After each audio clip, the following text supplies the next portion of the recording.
L'Afrique s'est fait une nouvelle fois humilier à la Maison Blanche, les amis. Amis africains, on part d'humiliation en humiliation. L'Afrique s'est fait une nouvelle fois humilier à la Maison Blanche.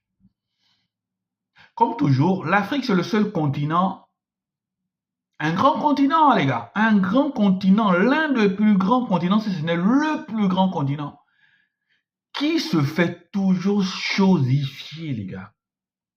Vous avez des sommets France-Afrique, donc un pays qui convoque un continent. Sommet France-Afrique, sommet Chine-Afrique, sommet Inde-Afrique, sommet Japon-Afrique, sommet Corée-Afrique, Brésil-Afrique, sommet États-Unis-Afrique. Mais vous ne verrez jamais de sommet Gabon-Europe, Gabon-Amérique, Gabon-Asie, Sénégal-Europe. Ça n'existera jamais, les gars. Et quand on voit des images comme ça fait mal. Même lorsque tu décides d'ignorer la politique, même lorsque tu décides d'ignorer l'actualité, mais quand tu vois des images comme ça fait mal. Des chefs d'État censés représenter des peuples tout entiers, avoir une attitude de soumission, avoir une attitude sans charisme comme ça fait mal. Si c'est ça faire la politique, mieux vaut ne pas faire la politique. Si c'est ça faire la politique, aller s'humilier devant Donald Trump, mieux vaut ne pas faire la politique. Dans cette histoire-là, où Donald Trump, bon, même si on va me dire, c'est une journaliste qui pose la question, mais regardez la réponse du président gabonais. Oui, je pense que Donald Trump mérite le prix Nobel de la paix parce qu'on avait un problème au niveau de la sous-région, le Congo, le Rwanda, on n'a pas pu régler ça, et là, il suffit que les États-Unis. Mais vous savez à quel prix les États-Unis ont réglé le conflit entre le Congo et le Rwanda? Vous savez à quel prix?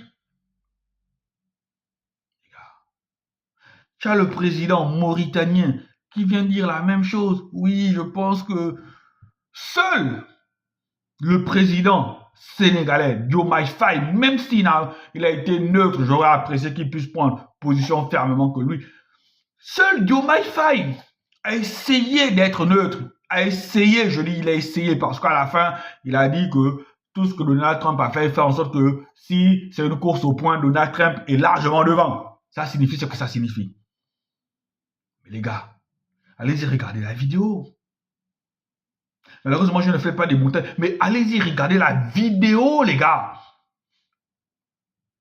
En tant qu'Africain, je ne me suis pas senti à l'aise.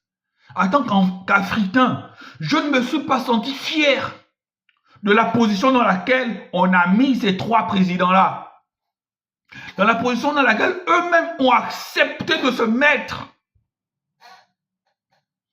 Je ne suis pas fier d'être africain. Je ne suis pas fier, sincèrement. Attitude rétrograde, attitude de soumission, attitude infantile. On est quand même le plus grand continent d'Afrique, les gars. Du monde, plutôt. Pourquoi toujours aller chercher chez les autres? Acceptons même d'être pauvres, les gars. Comme Sékou Touré l'avait dit. Mieux vaut la liberté dans la pauvreté que la richesse dans l'esclavage. Jusqu'à quand on aura toujours cette attitude de soumission? Jusqu'à quand on aura toujours cette attitude obséquieuse à outrance? Et quand tu vois Donald Trump, sincèrement, j'ai vu une autre vidéo où il demande au président du Libéria, là où il a appris à parler anglais si bien. C'est-à-dire que ces gens-là ne connaissent même pas nos pays, en fait. Nous, on connaît leur capitale, oui, on parle leur langue, mais eux, ils ne connaissent rien de nous. Parce que si Donald Trump était sérieux, il aurait su que le Libéria est un pays qui a été créé par les États-Unis. Les gens qui vivent là-bas, ce sont les gens, les anciens esclaves que les États-Unis ont déportés, qu'ils ont pris pour les ramener, les ont envoyés au Libéria. Il aurait compris que les États-Unis, le Libéria, c'est les États-Unis. Même le drapeau du Libéria est une copie de celui des États-Unis. Mais c'est simplement de l'obséquie, de la condescendance. On ne nous respectera jamais. On ne nous respectera jamais. On fera semblant de nous respecter. On fera semblant d'avoir de la considération pour nous parce que derrière, il y a nos matières premières à prendre. Il y a nos matières premières à exploiter parce que nos matières premières sont vitales pour leur économie. Mais il n'y a pas la considération qui va avec.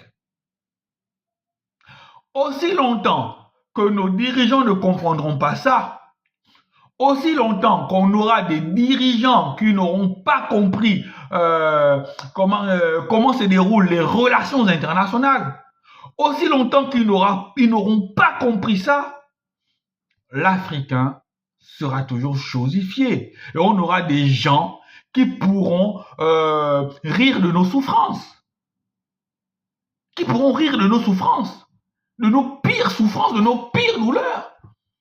Quand les gens se permettent de faire des vidéos, là je fais une petite digression, quand les gens se permettent de faire des vidéos sur la traite négrière en toute liberté sans qu'il n'y ait aucune conséquence, ben c'est parce qu'ils savent que la communauté afrodescendante et africaine n'est pas puissante financièrement, qu'elle ne décide de rien. Personne ne peut se permettre de faire ça sur les juifs. Personne ne peut se permettre de faire ça sur les chambres à gaz, sur les réseaux, sur TikTok, sur YouTube, sur Facebook, faire ça. Personne. Mais l'Africain, tout le monde s'en branle.